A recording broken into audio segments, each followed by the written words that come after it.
The Dallas Cowboys are careful these days when it comes to handing out second contracts, but if you've been following the team a while, you know that hasn't always been the case.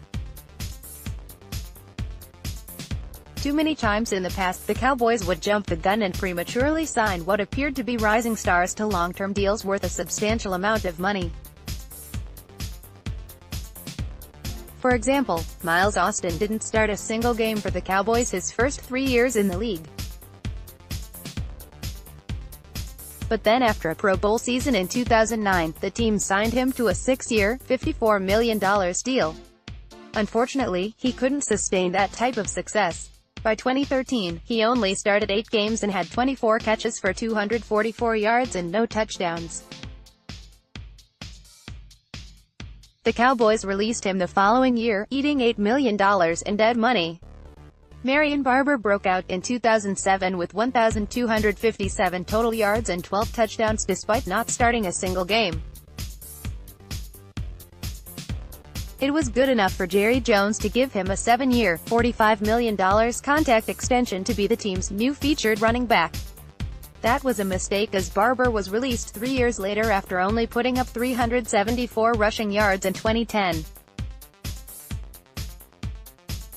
In 2011, 30-year-old Jay Ratliff received a 5-year, $40 million deal after 3 straight Pro Bowl seasons. He only played 6 games in 2012 and was released in 2013 without playing a single game for Dallas. It cost the team $7 million in dead money. These bad contracts have gotten them in trouble in the past. So, it shouldn't be surprising that the Cowboys are careful in the way they do business. The team dodged a huge bullet when they decided to be cautious with Anthony Spencer. Rather than signing him to a long-term deal, the team slapped the franchise tag on him twice.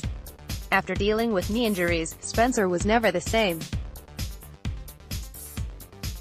He signed a 1-year, $2 million prove-it deal with the Cowboys the following season, but never started a single game and only recorded half a sack. His time in Dallas was over. Spencer was never able to prove he was worth a big contract, but that is not the case with Lawrence. Tank is worth every penny. While playing it safe saved the Cowboys some money with Spencer, this cautious approach with Lawrence may ultimately cost them near $10 million throughout the terms of his new contract because of the rising market value of edge rushers. That's unfortunate for the Cowboys, but Lawrence still had a lot of question marks heading into last season and the team wanted to see him stack another strong year on top of his breakout season of 2017. Sure, it will cost them more now, but it's better to spend a little extra and get a great player than get trapped in a bad lucrative deal. Huge dead money hits can put the organization in a hole. In fact, all the house cleaning the Cowboys have done in recent years has put them at a big disadvantage. They have been one of the worst teams in terms of wasted cap resources over the last 5 years.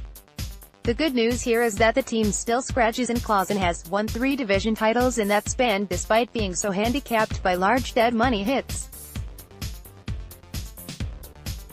The better news is all that retribution is over. The team doesn't have any costly dead money constraints on the books this season and are one of the top teams in terms of salary cap space over the next 2 years. And their cautious approach will keep it that way. But why play games and tag DeMarcus Lawrence a second time? Hasn't he proven that he's worth the money? Absolutely. And this second tag is merely a placeholder. By tagging him, it prevents a cap-heavy team like the Indianapolis Colts from swooping in and offering Lawrence a ridiculous amount of money. I'm sure Colts defensive coordinator Matt Eberflus would love to get his mitts on Lawrence. Instead, the Cowboys will ensure they're the only team negotiating with Tank this offseason. While the initial reaction of getting tagged a second straight year may not seem to go over well with Lawrence, don't sweat it. A long-term deal is coming. Lawrence is one of the most ferocious, soul-stealing defense ends in the game and the Cowboys are going to want to see him rushing the quarterback for years to come.